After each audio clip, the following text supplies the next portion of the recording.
이번 주는 또 중요한 한 주가 시작이 됩니다. 자, FOMC가 시작이 되죠. 그래서 이제 금리 결정이 일단 나오게 되고요. 또 미국의 GDP 발표, 내구재 주문, 중요한 핵심 경제 지표들이 많이 준비가 되어 있습니다. 자, 지난 주말에는 미국 시장이 살짝 주저앉으면서 경계 심리를 조금 드러냈는데요. 아무래도 이제 FOMC의 금리 인상과 또는 경기 침체라는 어떤 부담감들이 작용한 것이 아닐까 생각합니다. 자, 이번 주 7월 말이라서 또 기대감을 가질 수 있는 주간이긴 한데 자, 어떻게 나올 것인지 알아보도록 합니다. 최근에 삼성전자가 상승세를 좀 보임에 따라서 이제 삼성전자에 대한 거는 기대감도 좀 증가하는 모습 좀 있고요. 또 올라가니까 도망치자 이런 사람들 좀 나오고 있는 것 같습니다. 6만원을 넘어서게 되면서 개미들이 탈출하기 시작했다 이런 얘기도 전달해지고 있는데요. 자, 삼성전자 지금 올라올 때 파는 것이 유리한 것인지 아니면 그냥 매수를 더 확 질러버려야 되는 것인지 자, 바닥인지 아닌지 참 애매하실 것 같은데 그 부분에 대해서 알려드리도록 하겠고요. 자, 시총 상위 종목군들의 지각 변동이 일어나고 있다라고 합니다. 일단 시가총액 상위 50위권에 있는 종목군들의 순위가 크게 변화하고 있다는 얘기인데, 자, 이 이야기는 예전에도 한번 해드렸던 것 같아요. 일단은 지금 왕좌를 누리고 있는 그 종목군들이 약간의 고평가 시점을 보여주고 있기 때문에 얘들이 밀려나면서 그 자리를 채우고자 하는 종목군들이 나올 것이다. 자, 그런 부분들은 더 심화될 것 같은데요. 자, 어떠한 종목군들이 내리고 어떠한 종목군들이 올라가고 있는지 그 부분에 대해서 알아보도록 합니다.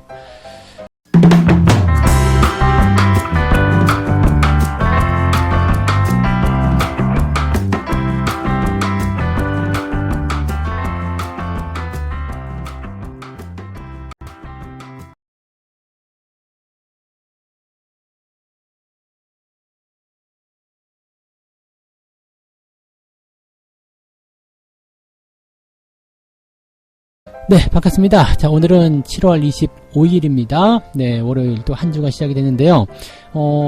이번 주는 굉장히 중요한 그런 변수들이 많이 있습니다. 그래서 이번 주에 또 주목을 하는 사람들이 많이 있고 또 이번 주가 약간의 변수를 보여줄 수 있다라는 그 생각이 들 수 있기 때문에 투자에 대한 부분들은 약간 조금 소극적으로 보시는 분들도 많이 있는 것 같습니다.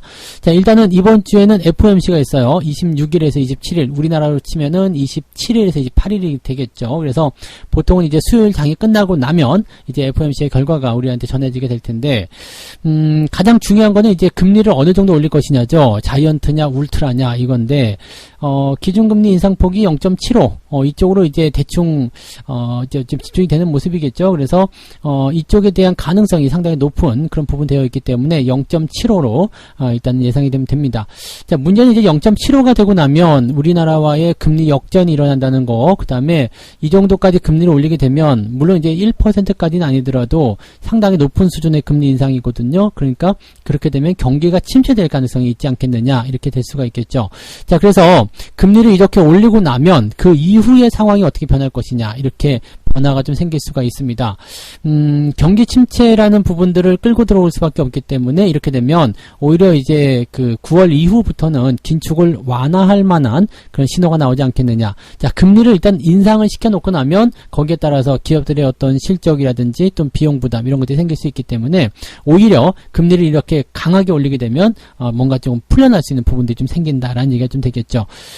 지금 1년 이내에 침체 가능성을 점치는 부분들에 대해서는 지금 약 60% 정도 나오고 있는데 긴축을 계속해서 진행을 하게 된다면 이것보다 더 높아질 것이라는 얘기가 나오고 있죠. 그러니까 긴축, 즉 경기 침체를 만들어내지 않기 위해서는 긴축을 좀 완화해야 된다라는 얘기가 되는 부분이 되겠습니다. 최근에 경제지표 같은 경우도 그다지 썩 좋진 않아요. 왜냐면 이제 계속적으로 경제 활동이 위축되고 있다 이런 얘기를 보여주고 있는 모습인데, 자, PMI 지표 같은 경우도 지금 52에서 47까지 떨어진 모습이었고요. 2년 2개월 만에 최저치. 자, 50 이하는 일단 경기 위축을 이야기하고 있기 때문에 이 구매관리자 지표라는 것은 실질 구매자들에게 이야기를 하는 거거든요. 니네들 더 살 의향이 있냐라는 부분들인데 아직은 살 의향이 없어요 라고 얘기하는 사람들이 이제 과반수 이상이라는 얘기겠죠. 자, 그것은 뭐냐면 아직 재고가 많이 있고 물건이 잘 팔리지 않는다. 그렇기 때문에 경제 활동이 위축되고 있다. 이런 쪽으로 해석이 되는 경우들이 많이 있습니다. 그리고 뭐 유럽 같은 경우도 이제 PMI 지표가 다 좋지 않은 상황입니다. 그러니까 지금 상황에서는 전부 다 50 이하로 미국이나 유럽 경제 지표들이 떨어져 있는 상태이기 때문에 경기가 좀 안 좋다라는 쪽으로 갈 수 있겠죠. 여기서 금리를 계속 올리면 다 같이 죽자 이런 얘기니까 금리 인상을 적당히 해라 이런 식의 압박이 들어올 가능성이 높다 이런 얘기가 되겠죠. 자, 그 다음에 GDP 한번 보시면은요. 자, 지금 이제 예상치는 좀 좋아질 것이다 예상이 되고 있습니다. 지난번에 마이너스 1.6이 나타났죠. 그렇기 때문에 이번에는 0.4 정도 또는 이제 0.4에서 0.3 정도 성장했을 것이다 라고 얘기가 나옵니다. 일단 플러스로 전환되면 좋긴 좋은데 그 정도만 해도 나쁘지 않겠다 생각이 좀 들어요. 근데 그 정도만 나와도 괜찮겠구나 생각이 좀 들긴 드는데 근데 이제 시장이 전망을 하는 그런 전문가들의 예상치들은 또 마이너스 1.6 정도 지난번과 비슷하지 않겠느냐라는 식이 되는 거죠. 그러니까 1분기에도 마이너스 1.6이 나왔는데 2분기에도 마이너스가 나올 경우에는 경기 침체 논란이 더욱더 커질 수밖에 없다라고 될 수가 있는 거겠죠. 거기다가 더 큰 문제는 뭐예요? 경기 침체가 나오고 있는데도 불구하고 인플레이션은 계속적으로 진행된다. 지금 물가 상승률 같은 경우는 일단 6월에 9%를 찍었기 때문에 더 이상 올라가기 어려울 것이다. 일단 내려올 것이다. 라는 얘기가 좀 나옵니다. 그러면 거기에 빗대 본다면 8월 초에 발표될 물가지표 같은 경우는 조금 우리의 숨통을 틔워주는, 즉 썸머랠리 쪽으로 갈 수 있는 상황이 좀 되지 않을까 생각되긴 하는데, 자, 그럼에도 불구하고 좀 걱정을 하는 이유는 뭐냐면 4분기가 되어도 물가의 수준은 7.5에서 7.8 정도밖에 안 될 것이다. 즉 많이 높을 것이라는 이야기죠. 6월 달에 정점을 찍었든 안 찍었든지 간에 중요한 게 아니다. 연말까지 계속 높은 물가가 유지된다라는 얘기가 나오는 거죠. 물가에 대한 어떤 상승 포인트가 더 떨어져야 된다는 얘기죠. 즉 6%, 5% 또는 이제 연준이 이야기는 2%까지 떨어져야 되는데 그거는 당장 일어날 수 있는 부분이 아니다 라는 얘기가 되는 거죠. 그래서 지금 상태로 계속 가게 되면 경기 침체가 진행이 됐는데 그럼에도 불구하고 연준이 금리를 올리게 되는 거 아니겠느냐 이렇게 얘기가 나오고 있는 부분입니다. 실제로 이제 보면은 물가 지표는 조금 떨어지는 쪽으로 진행이 좀 되고 있어요. 그래서 예상치들이 물가에서 조금 안정감을 좀 줄 수 있겠다 생각이 될 수 있겠습니다만 떨어졌다고 하더라도 여전히 높은 수준이다라는 것이 부담을 계속 주고 이 물가가 조금 안정화 보이면서 떨어지는 상황이 벌어졌을 때 이 뭐라 할까요? 금리에 대한 부분들, 긴축에 대한 부분들이 좀 안전하게 약간의 이제 동결이라든지 아니면 0.25 이 정도 상승하는 쪽으로 그치게 된다라면 시장에는 조금 더 긍정적인 요소가 나오지 않을까 생각합니다. 어쨌건 지금 이번 주는 FOMC의 금리 인상이 가장 중요한 포인트고요. 그 다음에 그보다 앞서서 이제 내구재 주문 좀 좋지 않아요. 그래서 이런 지표도 좀 발표가 될 거고요. 그 다음에 이제 GDP 발표 연결되면서 이제 주 중후반이 가장 중요하고 변수가 많은 시점이 될 것이다 보시면 되겠습니다. 그러면 그 전까지 주 초반에는 약간 좀 경계하는 모습이 좀 나오지 않을까 생각되네요. 그래서 월요일 오늘하고 내일 정도까지는 시장이 약간 주춤거리거나 관망하는 입장으로 가게 될 가능성이 높다 판단하시면 되겠습니다. 그에 따라서 코스피 지수도 역시 마찬가지죠. 지금 7월달 지수 포인트는 일단 플러스 상승이 좀 나타나고 있는 모습이긴 한데 또 변수가 어떻게 될지 모르죠. 지금 7월 기준으로 봤을 때 지난주 주말로 봤을 때는요. 코스피 지수가 2.59% 상승을 했습니다. 그래서 이제 플러스로 집계가 되고 있는 상황인데 이게 이번 주에 변수를 가지고서 또 내려가게 되면 마이너스로 바뀔 수도 있잖아요. 그러니까 그런 부분들은 약간 좀 부담스럽죠. 자, 7월 달에 2.59밖에 시장이 성장하지 않았지만 여러분들 계좌는 사실 한 5% 이상 상승했을 거라 생각합니다. 자, 그런 것을 비교해 본다라면 7월달은 사실 나쁘지 않았어요. 그리고 시장이 바닥을 잡아간다는 그 큰 전제에 의해서는 또 나쁜 흐름들은 아닙니다. 다만 여기에서 또 다른 변수가 생기게 된다면 좀 답답해질 수 있겠죠. 그러니까 투자자들 입장에서는 현재 시장에서 뭐 미국의 금리 인상이 나오게 되면 한국은 금리 역전, 그 다음에 원화 약세, 또 외국인들의 금융자산 이탈 이런 것들이 일어날 수 있기 때문에 지수가 또다시 주춤거릴 수밖에 없다라고 얘기가 좀 되고 있는 부분도 좀 있습니다.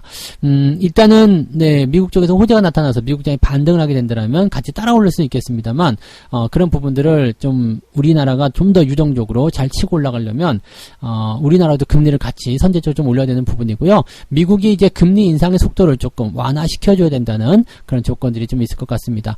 기업들의 주가는 상당히 저평가 국면 들어갔다라고 판단됩니다. 그렇지만 저평가됐다는 국면 그 자체로서도 사실은 이제 전 세계 시장에 나타나는 이슈들이 부담스럽기 때문에 현재로서는 공격적인 대응을 하기에는 조금 어렵지 않을까 생각됩니다. 그래서 일단은 좀 지켜봐야 되겠죠. 기업들 실적, 중요한 거는 기업들 실적, 그 다음에 미국의 금리 인상, GDP, 그 다음에 경기 침체에 대한 우려감들이 얼마만큼 시장에서 이제 그런 효과를 만들어내고 있느냐, 이런 것들을 좀 보시면 되겠습니다. 이번 주 일단은 주 초반, 특히 오늘 같은 경우는 약간 애매한 상황이 나타날 수 있기 때문에 오늘은 또 약간 좀 인내해야 되는 상황이 좀 될 수도 있겠습니다. 참고하시면 되겠고요.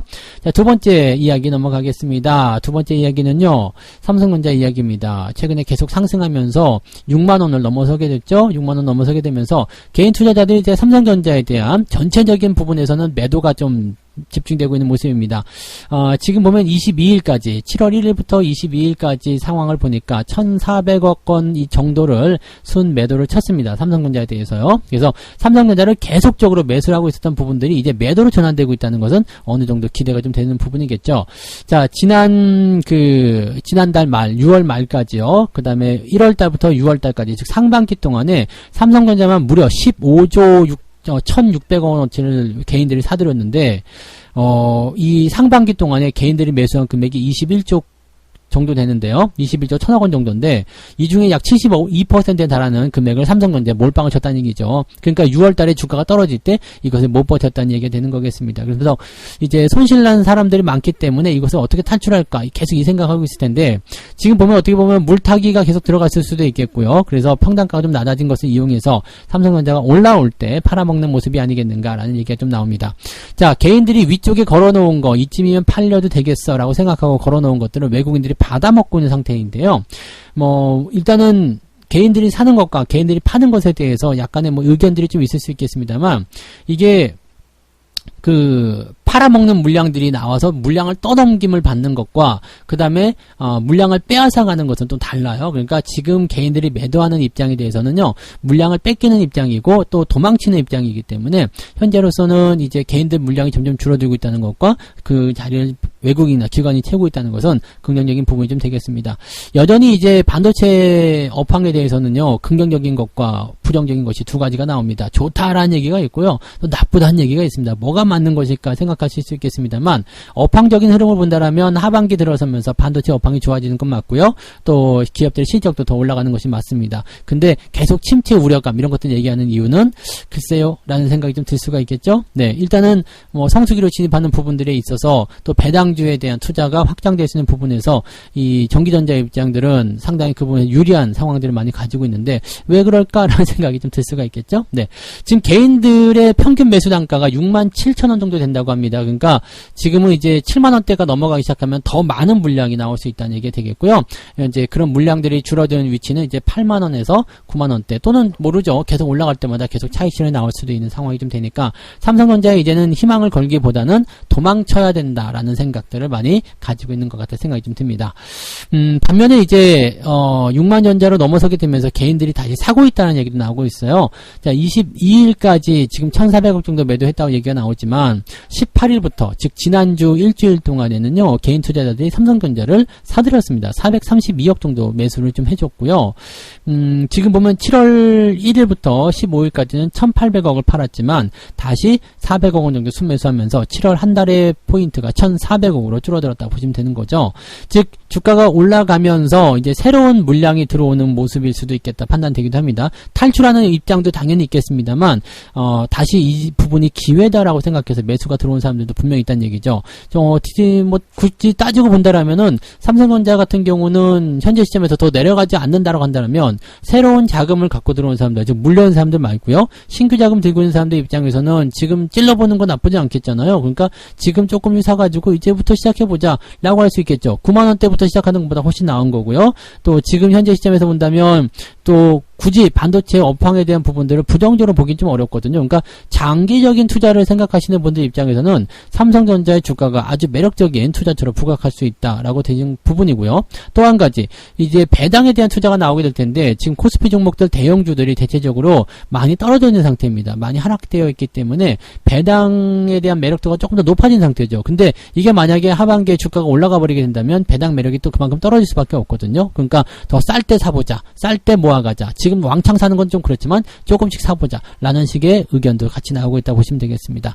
무엇이 더 우세할지 모르겠습니다만 지금 개인들의 움직임은 매수하는 쪽은 물려있는 쪽이 아닐 거라 생각하고요. 그 다음에 매도하는 쪽은 새로 사는 입장은 아닐 거라 생각합니다. 그래서 차익 실현을 위해서 매도하는 것은 아닌 것 같고, 그 물려있던 사람들이 탈출하기 위한 용도로 매도를 치고 있는 상태고, 새롭게 들어오는 물량들은 평단가를 낮추기 위한 모습보다도 자금을 들고 있는 시점에서 장기 투자자들이 조금씩 진입을 하고 있는 모습이다라고 판단하시면 되겠습니다.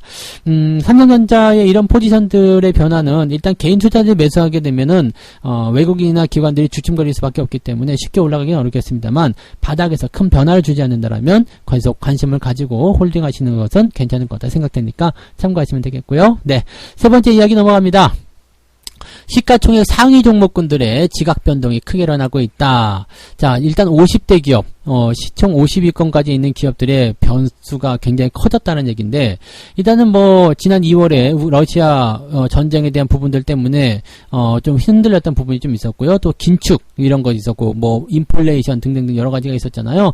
그러면서 이제 시총 상위 종목들이 다 같이 떨어졌는데, 문제는 다 같이 떨어진 건 떨어진 거고, 여기 이런 상황을 통해서 더 떨어진 놈이 있고 아예 올라가 버린 놈이 있고 덜 떨어진 놈이 있고 막 이렇게 됐다는 얘기죠. 그래서 그 부분들 잘 핵심적인 부분을 체크를 해봐야 되는데, 자, 시총 상위 50위권에서 가장 많이 떨어진 종목은 뭐겠느냐? 카카오페이와 하이브. 네, 얘들 보면은 이제 신규 상장 종목이기도 했고요. 보호예수, 그 다음에 여러 가지 이제 변수들과 악재들이 나와 있는 종목들이죠. 카카오페이가 지금 15위 정도 올해 초에 유지가 됐었는데 지금 43위로 떨어졌고요. 하이브는 27위에서 48위로 미끄러졌습니다. 50위권 밖으로 곧 밀려날 수도 있다, 이렇게 얘기가 나오는 거죠. 자, 카카오뱅크는 11위에서 21위로, SK바이오사이언스는 23에서 36위로, NC소프트도 25위에서 44위로 크게 순위가 밀려났습니다. 네이버 같은 경우는 3위에서 6위로 밀렸고요. 카카오는 6위에서 11위로 엄청나게 밀려나는 모습입니다. 얘네들 보면 특징이 있죠. 네, 전년도에 뭔가 또 그 전년도 말고 그 전전년도부터 크게 상승했었던 종목들, 즉 얘네들의 특징을 따로 꼬집어 본다라면 이제 코로나 시점에서 랠리를 했었던 종목들이죠. 플랫폼, 이커머스, 핀테크 이런 성장주 종목들이고요.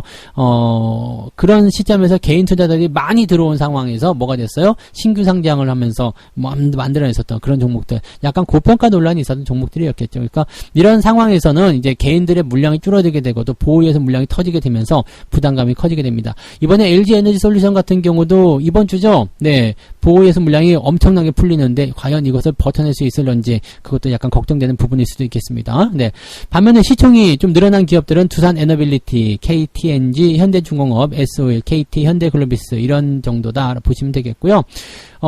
크게 이제 뭐 늘어났다라기보다도 이제 이런 업종군들이 이제 어부지리로 들어왔다고 판단하시면 되겠죠. 그리고 실질적으로 이제 뭐 보면은 LNG 선에 대한 그런 부분들 때문에 조선업종들이 조금씩 증가하는 모습이 좀 있었어요. 그리고 통신 관련주들 같은 경우나 이제 콘텐츠, 미디어 이런 종목군들이 좀 상승하는 모습이 좀 있었죠. 그러니까 이제 순위가 바뀐다고 했습니다. 주도주의 어떤 포지션들이 바뀌게 되고 시총 순위가 바뀐다. 그러니까 기존에 이제 꽉 잡고 있었던 그런 종목군들이 밀려나게 되면서 이제는 전기전자, 자동차 당연히 올라갈 거고요. 자동차 부품도 올라갈 거고요. 콘텐츠, 그다음에 위드 코로나도 좀 끼면 좋겠는데 얘네들은 계속적으로 좀 약간 애매해요. 그래서 실적이 확실하게 받쳐지기 전까지는 조금 지켜봐야 되는 부분이긴 하겠는데, 뭐 이런 쪽, 네, 보시면 이제 경기 민감 섹터로 봐야 되겠죠. 경기가 회복되는 과정에 따른 기대주들이 올라가기 시작했다라고 보시면 되겠습니다. 그래서 코로나 특수로 올라갔던 종목군들은 지속적으로 하락하는 변수를 보이게 될 것이다 라고 판단하시면 되겠습니다. 시총의 변화가 생길 때 여러분들 반드시 조심하셔야 되는 거, 위쪽에서 잡고 있으면은 반드시 탈출을 조금 감안을 하셔야 되는 거고, 비중을 축소하시는 전략을 세우셔야 되는 거고요. 그런 종목들을 떨어졌다 생각해서 매수하시게 되면 골치 아픈 상황이 벌어질 수 있기 때문에 각별히 주의하시기 바라고, 또 경기 민감 섹터들 조금 올라갔다고 팔아먹는 거 절대적으로 조심하셔야 되는 것을 꼭 명심하시기 바랍니다. 자, 이렇게 해서 오늘 세 가지 이야기 다 말씀드렸습니다. 이번 주 굉장히 중요하다고 했습니다. FOMC의 금리가 결정되고요. 그 다음에 GDP 변수 나타납니다. 이 주 중반부터 변수가 일어나기 때문에 호재건 악재건 간에 일단은 주 초반에는 약간은 관망하는 입장이 우세하다. 그래서 조금 재미없는 입장이 만들어질 수 있다는 것만 참고하시면 되겠고요. 주 중후반부터 그 포진트에 따라서 시장의 방향성이 결정될 것이다 보시면 되겠습니다. 자, 6만 전자를 찍으니까 개미들이 탈출한 모습인데 일단은 물려있는 사람들은 탈출하는 효과를 보여주는 것 같고요. 새롭게 장기 투자를 보시는 분들은 조금씩 매수를 해주는 입장이다라고 보시면 되겠습니다. 그래서 개미들의 성격이 조금 다르다라는 것만 참고하시면 되겠고요. 자, 시총 상위 종목군들의 변수가 일어나고 있다, 변동이 일어나고 있다는 얘기인데 그동안 이제 코로나 때문에 수혜를 많이 받았었던 기업들은 조금씩 내려오게 될 거고요. 그 다음에 그 자리를 메꾸려고 다른 종목군들이 질주하게 될 것이다 라고 보시면 되겠습니다. 그 중에서도 이제 경기 민감 섹터들을 눈여겨봐야 된다는 것을 다시 한번 말씀드립니다. 네. 자, 책 한 곡째 읽고 마무리하도록 하겠습니다. 남을 따라서 하는 것은 뇌동매매다. 이렇게 매수를 하다 보면 주식을 높은 가격에 살 가능성이 크고 이때는 다시 떨어질 가능성이 크다. 이렇게 되면 뒤늦게 투자한 사람들이 손해를 보게 되는데 추격 매수와 뇌동매매 실수를 저지르고 뒤늦게 후회하는 사람들의 대부분은 초보 개인 투자자들이었다. 그죠? 왜냐면 이제 경험이 없기 때문에 좀 그런 게 있어요. 많이 갑자기 올라갔을 때, 와, 더 올라간다라고 생각하고 주변에 좋은 뉴스가 막 넘쳐 흐르니까 이제는 진짜 이게 기회인 것 같다 생각해서 들어갔는데 대부분이 그런 자리가 고점일 경우가 많죠. 물량 떠넘기에 당하는 개인 투자자 굉장히 많습니다. 반드시 나에게 자극적인 이슈가 왔을 때는 한번 접고 생각하시기 바랍니다. 아, 이런 거 몰라, 안 해. 급등해버렸잖아, 안 사. 이렇게 생각하시면은 훨씬 더 계좌가 좀 편안하게 가실 수 있을 거라 생각합니다. 뇌동매매에 너무 시달리거나 너무 집중하지 마시고요. 늘 하시던 대로 정석 투자 이어나가시기 바랍니다. 저는 여기까지 이야기해드리고요. 잠시 후에 무료 방송 있죠. 9시부터 무방 진행됩니다. 오셔서 네, 저하고 같이 또 월요일 시작을 열어보시면 감사하겠습니다. 자, 오늘 하루도 화이팅 하시고요. 조금 이따 뵙겠습니다. 고맙습니다.